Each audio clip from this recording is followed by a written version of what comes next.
Pada tahun 1934, ada suatu keluarga keturunan dari Tiongkok yang tinggal di tanah India.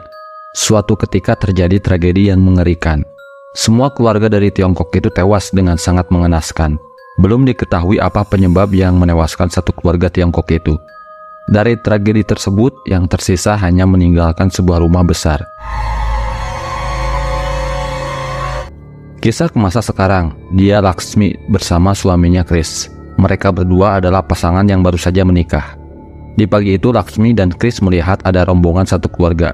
Mereka baru saja pindahan dan akan menempati rumah yang berada persis di hadapan rumah mereka. Diketahui juga kalau ternyata rumah itu adalah rumah bekas keluarga Tiongkok terdahulu. Chris ini adalah seorang dokter yang mempunyai banyak penghargaan. Dia juga menjadi salah satu dokter muda terbaik di India. Sementara itu Laksmi yang sedang berada di rumah, tiba-tiba dia dikagetkan ada suara kaca jendela yang pecah. Dia pun langsung memeriksa, namun tak lama terdengar suara bel rumah berbunyi. Ternyata itu adalah tetangga barunya. Dia adalah Jenny bersama adiknya yang bernama Sarah.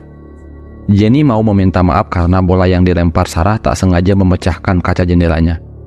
Namun Laksmi tidak apa-apa, dia memberikan senyuman kepada mereka berdua. Laksmi pun segera mengajak mereka untuk masuk ke dalam rumah sembari mereka saling memperkenalkan diri. Dan di sini Jenny juga sekalian mengundang keluarga Laksmi untuk datang ke acara syukuran atas kepindahan mereka tinggal di rumah barunya itu. Dia adalah Paul, ayahnya Jenny dan Sarah. Kemudian terdengar kabar berita dari TV akan adanya gerhana matahari total dan diperkirakan akan terjadi di bulan depan. 1 minggu kemudian tibalah waktu di mana keluarga Paul yang akan mengadakan acara syukuran. Di acara tersebut banyak didatangi oleh para tetangga kerabat dekat yang hadir. Chris yang berada di luar, dia dikejutkan dengan kedatangan Jenny yang mendekatinya. Kalau dilihat dari bahasa tubuhnya terlihat kalau Jenny ini seperti ada perasaan suka terhadap Chris. Walaupun Chris adalah suami dari Laksmi, tak bisa dibungkiri ketampanan Chris membuat Jenny menjadi meleleh. Keanehan mulai terjadi. Chris yang sedang melihat ke area sekitar rumahnya Paul, saat itu dia melihat Sarah sedang terdiam sambil menatap ke arah luar. Ternyata Sarah sedang melihat kakaknya Jenny yang berdiri di depan sumur. Jenny bertingkah aneh seperti orang yang tak sadarkan diri. Dia hanya terdiam dan tiba-tiba saja Jenny melompat ke dalam sumur. Tidak berpikir panjang, Chris langsung ikut melompat ke dalam sumur itu untuk menolong Jenny. Namun anehnya dia sempat melihat wajah Jenny yang sudah berubah menjadi sangat menyeramkan. Chris pun berusaha untuk mengangkat Jenny kembali ke permukaan dan untung saja Jenny masih bisa terselamatkan. Saat itu Laksmi sangat marah karena Chris yang sudah bertingkah bodoh. Laksmi sangat mengkhawatirkan, takut kalau terjadi apa-apa kepadanya. Namun anehnya setelah Chris masuk ke dalam sumur itu, sikap Chris berubah tak seperti biasanya.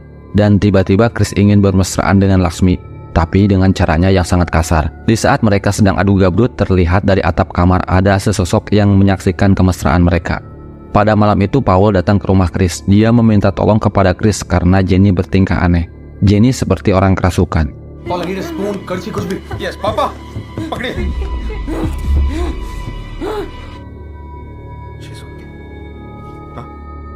Di pagi harinya Jenny mengucapkan terima kasih karena Chris sudah menolongnya. Di sini Jenny mulai menunjukkan rasa sukanya terhadap Chris. Dia sama sekali tidak peduli kalau di sana ada Laksmi.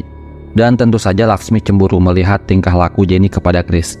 Setelah tragedi Jenny masuk ke dalam sumur itu, keanehan sering terjadi. Kini Jenny selalu diganggu dan diperlihatkan adanya penampakan sesosok arwah gentayangan. Terlihat keadaan Jenny kini sudah tidak stabil. Orang tuanya pun tidak tahu apa yang sebenarnya terjadi kepada Jenny. Mereka lalu membawa ke dokter psikiater untuk mengetahui psikologisnya Jenny. Dokter yang menangani mencoba membuat Jenny senyaman mungkin agar Jenny bisa bercerita kepadanya. Di sini Jenny lalu berkata ada yang menyuruh dia untuk meninggalkan rumah yang jadi tempatnya sekarang. Suatu ketika Jenny pernah mengalami kejadian aneh. Dia berinteraksi dengan arwah gentayangan itu. Si arwah gentayangan itu menghubungi Jenny melalui nomor telepon rumah yang menghubungi handphonenya Jenny. Arwah yang tinggal di sana berkata menggunakan bahasa Mandarin dan Jenny mencoba untuk menerjemahkan menggunakan Google Translate.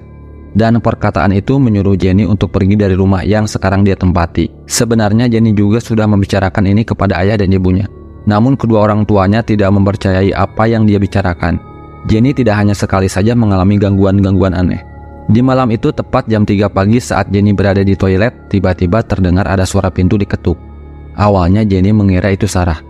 Namun berulang kali pintu itu terus diketuk. Di sini Jenny sudah meminta Sarah untuk berhenti. Tetapi pintunya terus saja diketuk. Karena kesal, Jenny lalu membuka pintu bermaksud akan menyiram Sarah dengan air.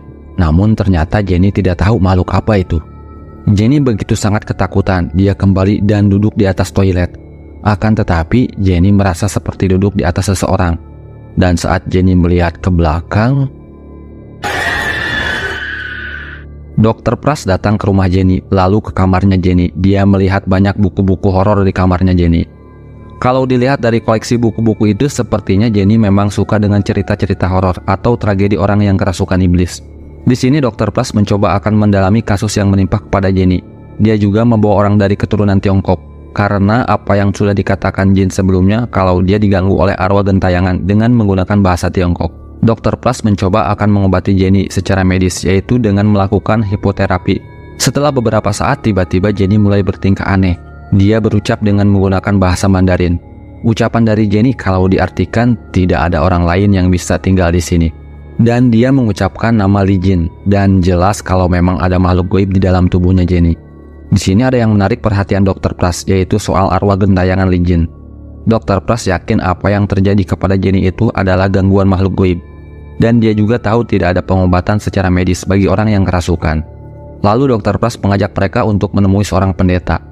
Dr. Pras menceritakan semuanya dan meminta kepada dia untuk melakukan pengusiran setan kepada Jenny. Dan nyatanya gangguan itu tidak terjadi kepada Jenny saja, bahkan Chris pun kini suka mengalami mimpi-mimpi aneh. Pengusiran setan pun akan segera dilakukan. Dr. Pras dan pendeta Joshua tahu kalau di dalam tubuh Jenny sudah ada makhluk gaib Li Jin.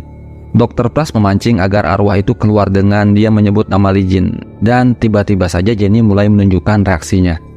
Lalu pendeta Joshua mulai membacakan pengusiran setan.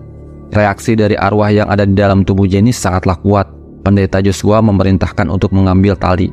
Lalu mereka akan mengikat Jenny di sebuah kursi agar dia tidak berontak. Namun malah mereka kini satu persatu terpental dari arwah Li Jin.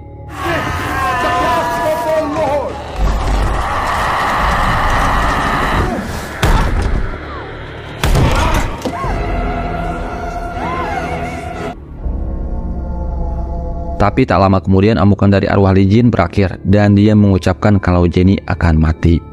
Dan kini Jenny kembali tersadar, hanya pendeta Joshua saja yang terluka cukup parah, membuat dia harus dibawa ke rumah sakit. Tapi sebelumnya dia seperti melihat ada sesuatu yang lebih mengerikan di sana. Di rumah itu hampir semua orang yang tinggal di sana mengalami kejadian aneh.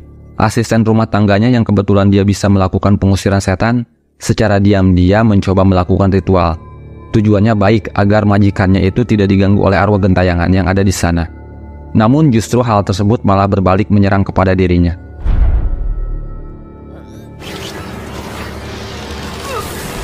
Sementara itu Laksmi mendapati kabar baik kalau dirinya tengah hamil. Kabar itu justru mengejutkan Chris karena Chris tidak merasa sudah menghamili Laksmi. Kini kasus Jenny yang kerasukan sudah sangat meresahkan keluarga Paul, hingga mereka memanggil seorang dukun yang bisa menangani orang kerasukan. Si dukun juga membawa orang dari keturunan Tiongkok agar bisa berkomunikasi dengan arwah Li Jin yang ada di rumah mereka. Dari gambaran lukisan pasir, sang dukun bisa mengetahui ada dua arwah, yaitu arwah seorang ibu dan putrinya. Dari sana juga mereka mendapat pesan yang sama seperti apa yang dikatakan oleh Jenny, agar mereka pergi dari rumah itu sebelum mereka semuanya terbunuh. Mengetahui pesan tersebut dan takut terjadi sesuatu, Paul beserta keluarganya memutuskan untuk segera pergi dari sana. Dan di sini baru diketahui kalau ternyata arwah Li Jin menakuti keluarga Paul ada maksud tertentu. Dan ternyata ada arwah lain selain arwah Li Jin dan putrinya yang tinggal di rumah ini. Arwah itu sangat jahat dan menginginkan mereka mati, dan arwah itulah yang menahan keluarga Paul untuk tetap tinggal di sana. Lalu Dr. Pras mulai menyelidiki sejarah dari rumah itu. Gangguan pun tidak hanya kepada keluarga Paul saja, ternyata Chris pun sama, ia selalu diperlihatkan penampakan. Anehnya dia melihat dirinya sendiri yang sedang tidur bersama Laksmi. Lalu terlihat juga ada sosok wanita yang sedang mengendus-endus perut Laksmi yang sedang hamil. Dan bahkan sosok itu menyerang Laksmi yang sedang hamil, sehingga dia terjatuh dari tangga. Setelah mendapatkan beberapa informasi, Dr. Pras mengajak Chris untuk mendatangi sebuah desa. Di sana mereka akan menemui seseorang. Dr. Pras mengetahui soal cerita dari keluarga Tiongkok, Lu Wei dan Li Jin, yang dulu mereka tinggal di rumah yang sekarang Paul tempati. Namun di sini Dr. Pras tidak tahu soal kematian mereka. Lalu mereka menemui seseorang wanita tua yang dulu dia suka bermain di rumahnya keluarga Lu Wei. Dia adalah satu-satunya saksi hidup atas apa yang terjadi kepada keluarga Lu Wei. Pada waktu itu Lu Wei menikah dengan Li Jin dan mempunyai anak perempuan satu. Lu Wei sendiri sangat menginginkan anak laki-laki. Lu Wei berharap jika nanti Li Jin hamil kembali, anak keduanya adalah laki-laki. Singkat cerita, pada saat itu Li Jin hamil kembali untuk anak kedua mereka. Di sini Lu Wei takut kalau anak kedua mereka juga adalah anak perempuan. Lalu Lu Wei mencari cara agar anak kedua mereka itu adalah laki-laki. Sampai-sampai dia pun mencari jalan sesat, yaitu mengikuti ajaran dari seorang dukun. Menurut si dukun, untuk melahirkan anak laki-laki, Lu Wei harus mengorbankan anak perempuannya. Dan ritual itu harus dilakukan pada saat gerhana matahari total. Namun Li Jin menentang apa yang dilakukan oleh Lu Wei. Dia tidak rela jika harus mengorbankan putrinya. Karena Lu Wei sudah tidak ada waktu lagi, dia harus mencari tumbal anak perempuan untuk memenuhi syarat sebelum gerhana matahari itu selesai. Dan tiba pada akhirnya Lu Wei pun mengorbankan putrinya sendiri. Nah, di sini konsepnya seperti tukar-menukar. Anak perempuan dikorbankan agar terlahir anak laki-laki. Li Jin yang mengetahui putrinya sudah tewas, dia pun memilih untuk mengakhiri hidup bersama calon anak yang masih ada di dalam kandungannya. Sehingga justru Lu Wei hancur dengan kesesatan yang dia lakukan. Lu Wei pun tewas dengan syarat perjanjian yang belum terpenuhi dan menjadi arwah gentayangan di rumah yang Paul sekarang tempati.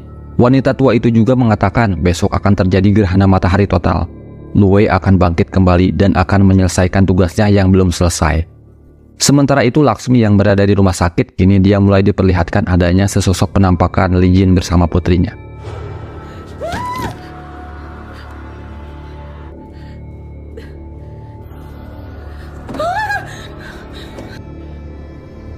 Di sana juga dia bertemu dengan pendeta Joshua yang kebetulan mereka dirawat di rumah sakit yang sama.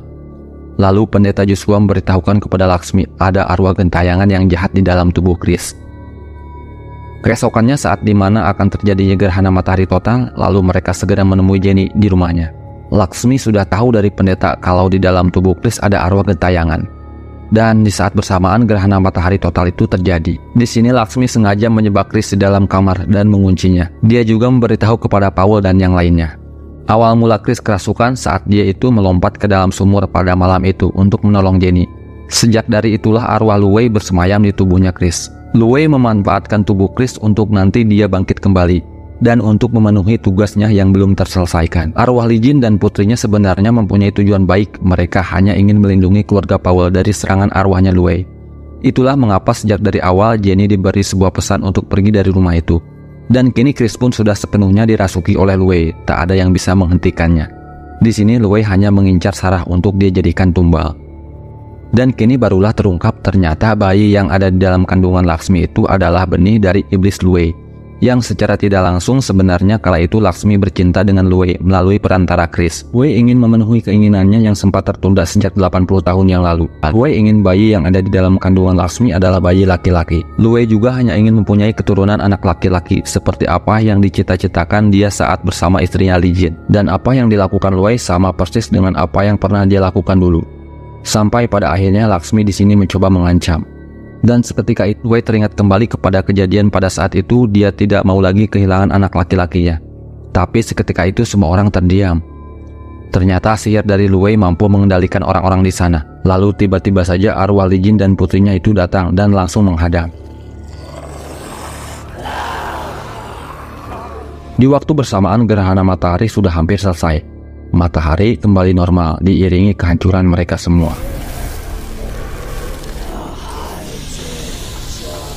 Dan semuanya pun kembali normal dan Chris sudah tersadar kembali. 4 tahun setelah kejadian itu Laksmi sudah melahirkan bayi yang ada di dalam kandungannya.